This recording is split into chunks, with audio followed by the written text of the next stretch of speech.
Mesdames, Messieurs, bonjour, chers consoeurs, chers confrères. Merci à l'URPS. Pardon. Merci à l'URPS Bourgogne-Franche-Comté d'avoir bien voulu faire un colloque sur un thème comme celui-ci. Et je remercie tout particulièrement Dr Christine Bertin-Belot pour sa confiance dans ce domaine. Voilà, juste pour Corinne Lepage, vous dire si elle était absente, c'est qu'elle sortait d'une intervention chirurgicale.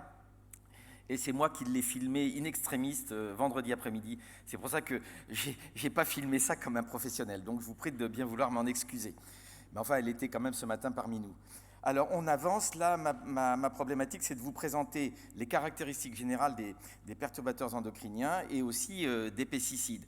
Alors naturellement, je ne vais pas développer mais on va aller relativement vite. Voilà, les perturbateurs endocriniens, la messe est dite, on en a partout dans notre corps et ça vient de tous ces produits que vous voyez là. Gardez cette image en tête, il y en a partout.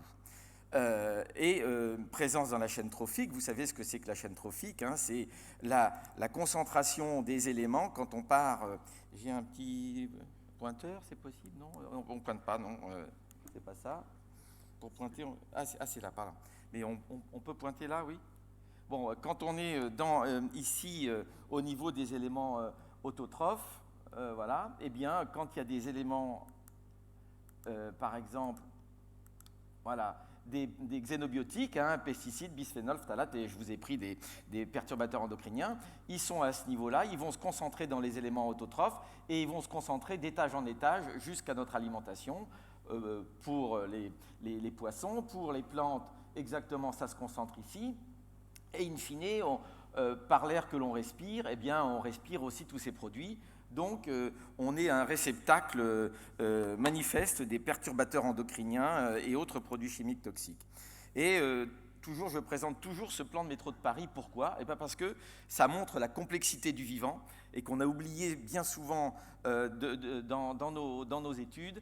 Et pour vous dire, par exemple, que si un perturbateur endocrinien va bloquer une station quelque part, eh bien, ça va avoir des répercussions dans le reste de Paris. Mais pire que ça, si on ferme une ligne métabolique particulière, par exemple la ligne hypothalamo-hypophyse-gonade, par exemple, eh bien, je peux vous dire que quand une ligne comme ça à Paris est bloquée dans le métro, eh bien, personnellement, je suis à 120 km de Paris, eh bien, à 50 km de Paris, il y a des bouchons. Ça veut dire quoi? Ça veut dire qu'il ne faut pas oublier que la communication est fondamentale dans le vivant. Tout vivant communique. Hein, et on communique à peu près tous avec les mêmes molécules. Hein, et Jean-Baptiste Fini vous en parlera tout à l'heure. Donc ça, c'est fondamental. Alors, juste un petit historique hein, sur la côte ouest des États-Unis. Hein, les pigargues à tête blanche deviennent sans libido, stériles en 52, et puis on met en évidence un pesticide organochloré, eh bien le DDT. Je vous prends deux exemples. Hein, en 70, Channel Island, eh bien, les goélands, 4 à 5 œufs par nid au lieu de 3, les femelles nichent ensemble, baisse du nombre de mâles, comportement sexuel anormal, encore le DDT. Alors la problématique, est-ce que les humains auraient pu échapper à l'environnement, puisqu'on a toujours cru que nous étions hors le monde et qu'on pouvait faire à peu près ce que l'on voulait sans avoir d'impact en retour. Eh bien, Rachel Carson, en 62, qu'est-ce qu'elle nous dit? Atteinte de la faune, de la flore, émergence des pathologies, cancers, malformations néonatales, troubles du comportement chez les enfants exposés en période prénatale, et tout ça autour des grands lacs américains. Hein, et c'est grâce à elle que les États-Unis ont interdit le DDT. Hein. Donc vous voyez qu'on fait partie du vivant. Hein, le concept One Health dont vous entendez parler maintenant dans la presse, eh bien, les perturbateurs endocriniens nous permettent de le comprendre. Hein. Et alors, l'homme aurait-il pu échapper? Eh bien, voilà, Skagbeck, le pape des spermatozoïdes, si j'ose dire, enfin de l'impact des perturbateurs endocriniens, nous montre que nous avons des spermatozoïdes anormaux, triplement des cancers du testicule, et puis augmentation de la cryptorchidie des hypospadias et nombre de spermatozoïdes humains chute de 50% en 50 ans. Nous, messieurs, on a perdu 50% de nos spermatozoïdes et ceux qui restent, ils ne sont pas en bonne santé forcément. Notion très vite, la notion de perturbateur endocrinien, alors que vous voyez, on avait déjà dans la faune des idées de la problématique, eh bien, elle n'émerge que grâce à une grande chercheuse américaine, Theo Colborn. Et puis en 2017, comme le disait Corinne Lepage, eh bien, il y a eu une définition des perturbateurs endocriniens, qui est une définition qui est tellement stricte et restrictive qu'en fait, elle ne couvre pas la problématique. Voilà, donc le niveau de preuve étant extrêmement élevé, eh bien, on a échoué à protéger la santé humaine. Définition, vous savez, vous connaissez les différentes glandes endocrines. Eh bien, la définition de l'EPA, c'est un agent exogène qui interfère avec la production, la libération, le transport, le métabolisme, la liaison, l'action ou l'élimination des ligands naturels responsables du maintien d'homéostasie et de la régulation du développement de l'organisme. Ce n'est pas pour rien qu'il y a 5 minutes, je vous ai parlé de la communication. Manifestement, là, on parle bien de problématiques de communication. Autre dénomination, ce sont des leurres hormonaux, des xénoœstrogènes, c'est-à-dire des estrogènes qui sont comme des xénobiotiques, xénos étranger et bios la vie, c'est des produits qu'on a mis sur la planète depuis le développement de la chimie organique et de la chimie de synthèse, depuis la chimie minérale de synthèse, depuis le milieu du 19e siècle.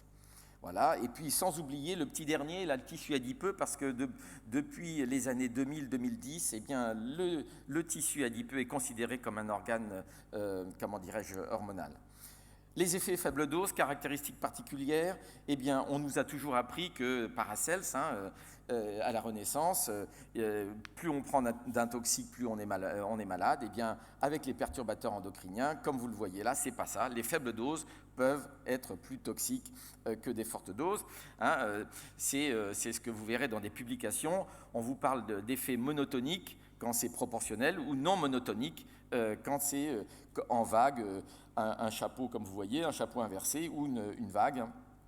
C'est Laura van der Berg en 2012 qui présente la problématique en vague comme ça. Donc ça pose des questions sur la toxicologie réglementaire. Et alors là, c'est une image de l'OMS qu'il faut garder avec précaution. Ça veut dire qu'avec les perturbateurs endocriniens, la grossesse, c'est fondamental. Et que ce qui se passe pendant la grossesse, ça va impacter l'enfance, la puberté, la procréation, l'âge mûr et la personne âgée. Et que, voilà, la prime enfance aura exactement le même impact. Donc des perturbateurs endocriniens pendant la grossesse et pendant la prime enfance, c'est une catastrophe potentielle pour les âges de la vie, et avec en particulier aussi les effets épigénétiques de transmission de génération en génération, dont vous parlera avec pertinence Patricia Barter tout à l'heure, enfin cet après-midi. Et on en arrive à la problématique dont vous commencez à entendre parler sur les médias, c'est la DOHAD, c'est les origines développementales des pathologies. Voilà, donc c'est-à-dire tout ce qui est généré à partir de la périnatalité et surtout de la grossesse. Particularité toxicologique, et bien sûr, ça va perturber toute la formation de nos corps pendant la gestation. Je ne détaille pas naturellement, vous connaissez ça aussi bien que moi. Et puis, quels sont ces produits ? Eh bien, les bisphénols, alors là, il y a plus de 15 bisphénols particuliers, le bisphénol A, le F, le B. Et quand on supprime quelque part le A, eh bien, on retrouve, par exemple, dans certains biberons en plastique maintenant, du F et du S qui sont encore plus toxiques que le A. Ça, c'est la capacité d'adaptation de l'industrie chimique. Les phtalates pour les plastiques, les parabènes de 214 à 219, les composés perfluorés, les composés polybromés, voilà, les pesticides, en partie, pas tous, comme le disait le docteur Menu, les dioxines, les PCB, dioxines et PCB, qui sont des produits interdits déjà, les HAP, hydrocarbures aromatiques polycycliques, certains métaux lourds comme le mercure, le plomb, le cadmium, l'arsenic et le brome qui est un halogène, mais je l'ai mis dans la liste des métaux lourds par une facilité de présentation. Les phytoœstrogènes, donc il faut se poser la question sur le tout soja par exemple, parce que le phytoœstrogène, dans le soja, c'est une problématique et maintenant les cancérologues, souvent pour les cancers du sein d'origine hormonale, eh bien, nous renvoient bien des comptes rendus en disant méfiance au soja et au tout soja. Voilà. Et puis naturellement, les médicaments hormonaux, quand ils ne sont pas prescrits et quand on les retrouve dans l'eau, etc. Vous savez qu'il y a eu un plan résidu de médicaments qui a été mis en place, médicaments dans l'eau, qui a été mis en place par Nathalie Kosciusko-Morizet avant qu'elle quitte son poste de ministre. Voilà, alors la contamination humaine, voilà, on va faire un petit tour rapide. Je suis désolé, on fait un tour rapide parce qu'il y a des choses importantes à vous dire. Et pour ça complète ma slide du début. On en a partout et ça se diffuse de X façons, que ce soit, vous voyez ici, ça peut être les alkylphénols dans les lingettes jetables, produits détergents, la lessive, mais si vous prenez les composés, ça ne marche pas, si les phtalates, jouets, bouteilles en plastique, vernis à ongles, produits de beauté, bref. Quand je vous le disais, nous en sommes entourés. Hein. Donc toujours entourés, et en plus, ils sont partout. Donc où les trouve-t-on? Ils sont partout, et ils sont lipophiles, et ils vont donc avoir une capacité à pénétrer nos cellules, puisque vous savez que nos cellules sont entourées d'une bicouche lipidique. Hein, donc voilà. Et on en retrouve par exemple chez les femmes enceintes, une belle étude du CDC en 2017, hein, recherche de 287 xénobiotiques dans le sang de cordon de femmes enceintes, et bien on en retrouve 47, hein, voilà, chez les femmes testées. J'ai fait pour l'URPS de l'île de la Réunion, en décembre, j'ai présenté une étude sur l'étude de 15 échantillons de lait maternel et qui montre que, il y avait dioxine PCB à des doses très élevées. Par exemple, pour les dioxines et les dioxines-like PCB et puis les PCDDF, il ne fallait pas que la concentration dans le lait dépasse 0,011 picogrammes par gramme de lait. Et bien regardez, quand vous regardez les résultats étaient tous largement supérieurs. Et pareil pour les PCB indicateurs qui sont ceux-là, voilà, et bien ça ne devait pas dépasser 0,56 nanogrammes par gramme et tous dépassaient largement. Ça veut dire que ces laits étaient contaminés par dioxine PCB. Voilà. Le cas du distilbène, c'est une apparition en France en 1940. Parce que le distilbène est emblématique pour comprendre comment fonctionnent les perturbateurs endocriniens. Je vais juste vous présenter une slide là-dessus. Juste pour vous dire quand même qu'en 53, c'est arrivé en 40. En 53, on considère que ce n'est pas plus efficace qu'un placebo pour protéger des fausses couches. En 71, il est interdit à cause de la mise en évidence d'adénocarcinome à cellules claires chez les filles, distilbène. Et par contre, malgré ça, le distilbène a continué à être administré en France jusqu'en 77, et puis 80 en Italie, 83 en Hongrie. Donc là, ça remet aussi en cause notre toxicologie réglementaire, dont on parlera cet après-midi. En clair, en France, grosso modo, 160 000 femmes, 10 millions de femmes traitées au monde. Voilà, un beau petit ventre avec du DES, hein, diéthylsylbestrone. Qu'est-ce que ça a donné en clair? Chez les filles, anomalie du développement de l'appareil reproducteur, malformation utérine, stérilité, cancer du vagin, cancer du sein. Hein. Et puis chez le garçon, anomalie du développement testiculaire, hypospadias, anomalie du spermogramme et cancer testiculaire. Voilà. Et ça sur 3 générations, mise en cause de facteurs épigénétiques, et c'est Patricia Barter qui développera ça cet après-midi. Voilà. Alors, le distilbène, il est emblématique aussi parce qu'il ne touche pas non seulement l'axe hypothalamo-hypophysaire gonadique, mais aussi et perturbe l'axe métabolique dont vous parlera Gilles Nalbom cet après-midi. Vous voyez, ces souris traitées pendant 5 jours par le DES à de très faibles doses. Eh bien, la souris qui a été traitée, c'est la souris obèse. Alors, sur la production, les perturbateurs endocriniens, ils ont un rôle sur la stérilité et l'hypofécondité. Hein. Alors, je vous mets juste pour vous montrer, altération des taux d'apostose, par exemple testiculaire, estimation de niveau de bisphénol A et de phtalate chez les femmes stériles et infertiles. Voilà, maladie congénitale, cryptorchidie. Juste pour voir, je vous ai mis, c'est l'INVS, hein, ils n'ont pas mis à jour depuis 2011, mais à l'époque, ils précisaient qu'il y avait une augmentation, on regarde que ça, une augmentation de 1,2% par an, l'hypospadias, 1,8% d'augmentation par an, c'est quand même colossal. Les cancers de la prostate, et du testicule, hein, 6,7 personnes sur 100 000, c'est-à-dire une augmentation de 2,5% par an, hein, d'après l'INVS. Exposition au PCB et à l'hexachlorobenzène influe la qualité du sperme et provoque des cancers. Et puis le bisphénol A, facteur de risque pour le cancer de la prostate. Vous voyez, il n'y a pas que le chlordécone, on reparlera des chlordécones après. Sur le sein, eh bien, cette publication-là, je l'adore. Pourquoi ? Parce qu'elle dit quoi ? Arrêtez de manger du plastique. Voilà. Donc, les pathologies, maintenant, ça va être des indicateurs de la pollution chimique. Les pathologies humaines vont devenir des facteurs de repères de pathologies humaines, hein. Donc, ça va être des pathologies chimio, présentatrices ou voilà.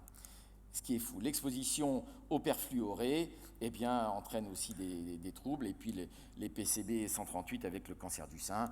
Donc je passe vite. L'endómétriose, c'est fondamental. L'endómétriose, Patricia Barter, je pense que c'est la grande spécialiste, vous en parlera. Deux publications, juste pour vous dire que je raconte pas trop d'histoire, hein. Les femmes avec une endométriose présentent des taux sériques élevés en phtalate. Voilà. Les pubertés précoces, marqueur de la pollution environnementale, très belle publication. J'adore maintenant que les scientifiques montrent le lien, et ça c'est Françoise Paris, hein, qui a repris le service de Charles Sultan à Montpellier. Eh bien, faire une publication en disant, voilà, marqueur de la pollution environnementale, eh bien, ce sont des pathologies chimio-indicatrices, et ça, il faut garder ça en tête, hein. Donc les pubertés précoces, je passe, parce que le temps nous est compté, hein. Autre étude, alors autre étude, si quand même, voilà, parce que ça a un rôle, par exemple, sur la placentation, hein, donc c'est la possibilité à l'œuf de s'inscrire et de s'installer dans l'utérus, hein, muqueuse utérine, hein, et puis les perturbateurs endocriniens, ben, on connaît maintenant certains mécanismes, hein, qui perturbent la placentation. Voilà, allez, on passe, voilà. Métabolisme, je montre que ça parce que c'est Gilles Nalbom qui va nous en parler tout à l'heure. Impact sur la thyroïde, eh ben c'est juste ça parce que vous avez tous en tête les crétins des Alpes, hein, et c'est Jean-Baptiste Fini qui va en parler juste après moi. Donc là, moi, je vous fais un rappel de tous les impacts possibles des perturbateurs endocriniens. Le système nerveux, voilà, exposition aux pesticides organochlorés et neurodégénérescence, hein, publication assez récente, 2016. Et puis, je ne peux pas me passer de vous montrer cette étude ancienne de 98 de Guillette, et qui, en fait, il est allé au Mexique et voir un petit peu où il y avait des épandages de pesticides. Alors, dans les montagnes, il n'y avait pas d'épandage de pesticides. Et dans les vallées, il y avait épandage de pesticides, il y a toujours d'ailleurs, avec des hélicoptères ou des avions. Eh bien, Guillette, il a fait une étude réelle, une approche anthropologique, hein. Il a fait dessiner les enfants de 4 et 5 ans. Eh bien, vous voyez un petit peu ce qui se passe entre la montagne où il n'y a pas de pesticides et la vallée où il y a beaucoup de pesticides. Je veux dire que ça, chapeau bas pour le professeur Guillette qui a fait cette étude-là. Le chlordécone, eh bien, voilà, neurotoxicité, impact sur les enfants, etc. Il y en a, et voilà. Impact sur le système immunitaire, exposition développementale aux perturbateurs endocriniens et diabète de type 1. Eh bien, des publications, et une publication commence à sortir en montrant que la modification du système immunitaire par, les perturbateurs endocriniens pourrait être un cofacteur pour le développement de diabète de type 1. Donc ça nous change notre perspective quand même, hein. Le bisphénol perturbe le système immunitaire, etc., etc. Donc vous voyez que le système immunitaire est atteint, et puis les cancers, eh bien les cancers, il y en a autant qu'on en veut, hein. Voilà, je passe ça, et voilà, juste pour détendre l'atmosphère, hein, voilà ce qui s'est passé un peu à l'Europe pour la définition des perturbateurs endocriniens. Il faut détendre un petit peu l'atmosphère. Avant de passer aux pesticides, très peu, vous avez vu que les perturbateurs endocriniens, ils perturbent le système endocrine, classique, mais le système nerveux, le système immunitaire. Eh bien, ces trois systèmes, ce sont les trois systèmes fondamentaux qui permettent à nos organismes de maintenir notre homéostasie. Ça veut dire qu'en fait, in fine, à terme, les perturbateurs endocriniens ne seront plus appelés perturbateurs endocriniens, mais ils seront appelés les perturbateurs de la communication cellulaire. Les pesticides, vous voyez, hein, sans effet. Voilà, historique, je vous rappelle, développement à la fin du 19e siècle, mais c'est surtout les armes de combat qui ont permis le développement. En 1905, BASF, Bayer, Agfa, eh bien, voilà, ils travaillaient sur les pesticides, mais en même temps, ils ont produit le gaz moutarde qui a été pendu à Ypres. En 2025, IG Farben Industrie, engrais azotés, mais aussi les explosifs, les gaz d'extermination, donc Zyklon B, le gaz sarin. Monsanto, fondé en 2001, en 1901, fait parler d'elle dès 1940 avec la production des PCB à agent orange, vous savez, au Vietnam, hormones de croissance. Et puis, entre 70 et 90, fort développement de Monsanto, BASF, Bayer et consorts, Dupont de Nemours et autres, sur le marché des semences et des pesticides et des OGM. Voilà, donc, caractéristiques particulières, substances créées par l'homme pour être toxiques, naturellement. Elles sont répandues par millions de tonnes ou milliards de tonnes depuis le XXe siècle. Ils sont stables et se bioaccumulent dans l'environnement et ils perturbent la communication entre les cellules du vivant. Cette notion de perturbateur de la communication, vous l'avez compris, ça me tient à cœur parce que c'est fondamental. Un pesticide, c'est un pesticide, ce n'est pas un produit phytopharmaceutique. J'aimerais que tout le monde parle de pesticide et pas de produits phytopharmaceutiques, parce que phytopharmaceutique, ça fait propre. Cela dit, ça rappelle bien aussi que c'est fabriqué par l'industrie du médicament. Alors, les différentes catégories, ça c'est important, ça a été évoqué par mon prédécesseur, mais alors on a les insecticides, d'abord leur action, les insecticides, les herbicides, les fongicides, les nématicides, les molluscicides, les rodonticides pour les rongeurs, les corvicides pour les corbeaux et oiseaux qui viennent grignoter les graines. La deuxième, avec le temps, il y a eu une deuxième, on a catégorisé par les 6 principales familles chimiques, les organochlorés, dont le DDT, les organophosphorés, dont le glyphosate, les pyréthrinoïdes, les carbamates, les triazines et les néonicotinoïdes, dont on parle beaucoup maintenant. Voilà. Et alors, il y a une nouvelle catégorie, ce sont la catégorie des inhibiteurs, et ça cadre bien avec l'idée de la perturbation de la communication. Eh bien, les inhibiteurs de la succinate déshydrogénase, SDHI, famille des fongicides, ça perturbe la respiration cellulaire, le cycle de Krebs, etc. Et ça, Jean-Baptiste Fini vous en parlera tout à l'heure. Les inhibiteurs irréversibles de l'acétylcholinestérase. Vous savez que l'acétylcholine, ça permet de faire passer un message entre 2 neurones dans la synapse, et après, une fois que le message est passé, l'acétylcholinestérase vient nettoyer la synapse pour qu'un autre message puisse passer. Et bien là, inhibiteur irréversible de l'acétylcholinestérase, et ce sont les insecticides. Et on est tous fait pareil, que ce soit les oiseaux, que ce soit nous, que ce soit les abeilles, on a tous ces molécules-là et on fonctionne à peu près tous de la même fonction. De la même façon. Et donc, ce que nous a dit mon prédécesseur, c'est qu'effectivement, eh bien, ça perturbe aussi notre système nerveux central. Et puis les inhibiteurs de l'acétolactate synthétase, imidazolinone et sulfonylurée, famille des herbicides, eh bien, normalement, ce n'est pas dangereux parce que l'acétolactate synthétase, elle n'existe que chez les plantes, donc pour nous les humains, on est protégés. Ça sert à quoi chez les plantes? Eh bien, la production de valine, leucine, les acides aminés isoleucine, donc tout va bien, et puis nous, on est protégés parce qu'on n'a pas cette acétolactate synthétase. Cela dit, il ne faut pas oublier que dans notre microbiote colique, on a des levures, etc., et qui ont de l'acétolactate. Donc, ça va perturber aussi notre microbiote colique. Un pesticide, qu'est-ce que c'est? C'est une molécule déclarée active plus écoformulant. Molécule déclarée active qui est la seule à être testée pendant 2 ans sur des rats. Les coformulants ne sont jamais testés et le mélange, pesticide plus coformulant n'est jamais testé. Ça veut dire que le bidon de pesticides que va utiliser l'agriculteur ou le jardinier du dimanche, eh bien, n'a jamais été testé plus de vous allez le voir, quelques jours sur la peau. L'ancien directeur de l'ANSES, M. Marc Mortureux, nous a écrit un courrier en disant, eh bien, concernant les tests sur le Roundup, mais c'est vrai pour tous les pesticides, il n'y a pas d'exigence dans le dossier d'évaluation du produit global de tests de long terme. Il s'agit simplement de tests de toxicité aiguë sans résultat d'analyse de sang. Toxicité aiguë, qu'est-ce que c'est? C'est sur la peau des lapins tondus pour voir s'il y a une réaction allergique ou dans les conjonctives de lapins ou de souris. Et donc ça, c'est une grosse faille. Donc les pesticides ne sont jamais testés, et je vous montrerai ça ce soir. Et c'est vrai pour tous les pesticides au monde.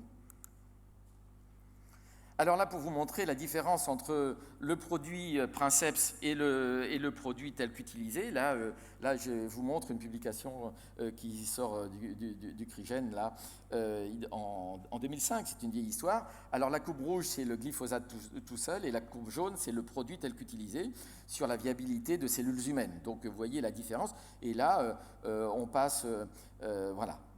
Mais si on regarde sur des cellules hépatiques humaines embryonnaires du rein et cellules placentaires, on a exactement la même chose. Je vous ferai simplement remarquer que les courbes, là, voilà, on passe, c'est une échelle logarithmique, hein, c'est pas comme une échelle décimale tout à l'heure.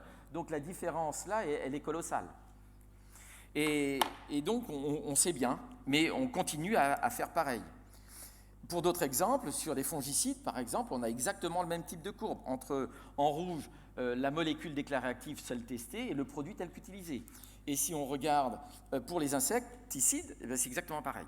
Donc, je ne peux pas vous détailler toutes ces études, mais vous avez compris qu'il y a un hiatus.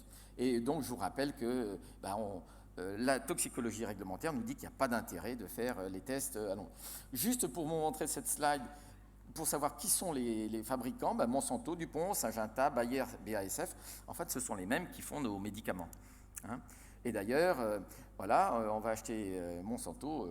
Moi, j'aime bien rire de temps en temps, même si le sujet est grave, donc voilà. Alors, les ventes de pesticides, eh bien, vous voyez, en 2016, 72 000 tonnes, hein, en 2021, près de 90 000 tonnes, et puis là, c'est juste pour vous montrer comme ça, mais on n'a pas le temps de le détailler, pour voir par exemple qu'entre 2009 et 2014, contrairement à ce qu'on nous dit, il n'y a eu qu'une augmentation de l'utilisation des pesticides, c'est net, hein, et je vous parlerai cet après-midi de l'échec d'Ecophyto, etc., etc. Pour vous montrer qu'il y en a partout dans l'eau, hein, normalement, quand il y a un pesticide dans l'eau, là je parle pour l'eau de boisson, hein, là c'est l'eau dans les rivières et nappes phréatiques, c'est 0,1. Dans l'eau de boisson, quand il y a plusieurs pesticides, il ne faut pas que ça dépasse 0,5 microgrammes par litre, mais on s'aperçoit que dans les eaux de surface, il y en a énormément. Je vous rappelle quand même que l'eau du robinet, c'est à peu près 40% d'eau du robinet a comme origine l'eau de surface. Le reste, c'est les eaux souterraines, les eaux profondes. Et eh bien, au fil des années, de toute manière, on va voir la percolation des eaux de surface qui vont se retrouver. Voilà, c'est Agence de l'eau 2014. Hein, donc, voilà. Et puis, juste pour vous montrer que vous ayez une petite idée, le nombre moyen de passages dans les cultures, hein, avec des pesticides, et bien là, vous voyez par exemple que fongicides, insecticides, herbicides, la pomme, plus de 30 passages, les pommes de terre, plus de 20, la banane, plus de 10, bon, la fraise, alors plus de 5, entre 5 et 7, mais les hors-sol, contrairement à ce qu'on croit, nécessitent de plus de pesticides, comme les tomates hors-sol. Hein, vous savez, l'hors-sol, vous savez ce que c'est que l'agriculture hors-sol, on en reparlera.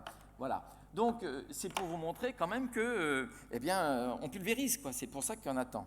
Alors, le Grenelle de l'environnement, mise en place du plan Ecophyto en 2008, et qui avait prédit 25% de diminution des pesticides en 2020 et 50% en 2025, et parallèlement, naissance d'une agriculture raisonnée.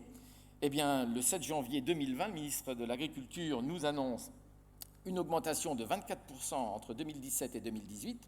Je mets des points d'exclamation parce que ça me perturbe. Augmentation de plus de 25% en 10 ans, et cela malgré les plans Ecophyto 2 en 2015, 2+ en 2019, et je me pose la question, et je vous la pose, de qui se moque-t-on? Sans doute de la santé publique. Voilà, donc, et en parallèle, il y a eu le plan 5 légumes, fruits et légumes par jour. S'ils sont pleins de pesticides, ce n'est pas forcément le bon plan. Et puis, regardez s'il y a une carence alors. Hein, vous aurez une carence en glyphosate, donc rien ne va plus. Voilà. Contamination humaine, eh bien, on les retrouve dans les cheveux. J'ai fait une étude en 2018 pour l'URPS OI, Océan Indien. Eh bien, on a recherché 138 pesticides dans les cheveux, à 5 médecins du bureau qui ont bien voulu nous donner une mèche de cheveux. Et puis, on en a retrouvé en commun 60, et ils en avaient tous 33 en commun. Hein, et dans ces 33, eh bien, comme vous le voyez, il y a toutes les familles dont je vous ai parlé. Il y avait des organochlorés, des organophosphorés, des pyréthrinoïdes, des carbamates, des etc., etc. J'ai refait la même chose 2 ans plus tard, enfin 1 an plus tard, à l'URPS PACA. On a reçu à peu près les mêmes résultats. Voilà. Vous l'avez vu tout à l'heure, cette slide-là, non, ou je ne sais plus, mais ce que je vous remarque simplement, c'est que chez des femmes enceintes, eh bien, les pesticides organochlorés, vous voyez, elles en avaient toutes. Hein. C'est juste pour vous montrer que la contamination humaine existe bien, hein, et que c'est... Ah bah si tu voulais... tu voulais apprendre. Voilà. Et on les retrouve certains comme chlorpyrifos, 4,4-DDE, qui est le premier métabolite du DDT. On les retrouve dans le liquide amniotique. Voilà. L'INSERM en 2013 sort une publication. Voilà. Et cette publication, qu'est-ce qu'elle nous montre? Augmentation des cancers de la prostate, plus 12% en métropole, plus 28% dans les dom-toms, c'est surtout à cause du chlordécone.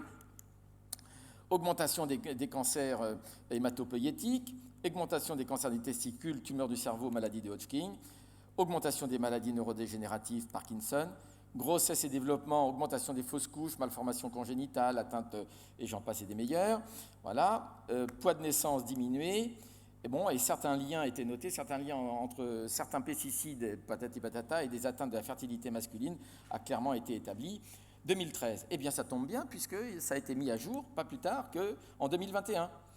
Exposition professionnelle, alors ce n'est pas un lien direct, c'est forte présomption, hein, c'est présenté comme des forts liens de présomption entre l'exposition et puis lymphome non-hodgkinien, myélome multiple, cancer de la prostate, maladie de Parkinson. J'ai terminé dans 5 minutes.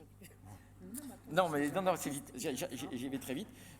Présomption forte pour les organochlorés, Parkinson, voilà, et puis présomption forte et moyenne. Voilà. Pour la grossesse et l'enfance, présomption forte pour les cancers de l'enfant, voilà, leucémie et tumeurs du système nerveux central. Présomption forte pour des troubles neuropsychologiques.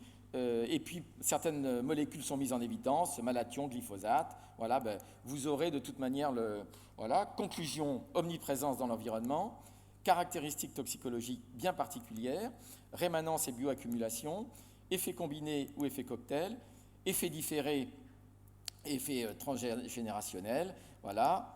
Et puis fenêtre de sensibilité au cours du développement, vous l'avez compris, c'est principalement pendant la périnatalité. Complexité des mécanismes d'action qui restent encore à découvrir parce qu'on n'a pas encore tout compris sur le fonctionnement de tout ça. Les perturbateurs endocriniens et les pesticides nous incitent de façon impérative à mettre une hygiène chimique au XXIe siècle en œuvre. Ils ne mourraient pas tous, mais tous étaient atteints. Je vous remercie.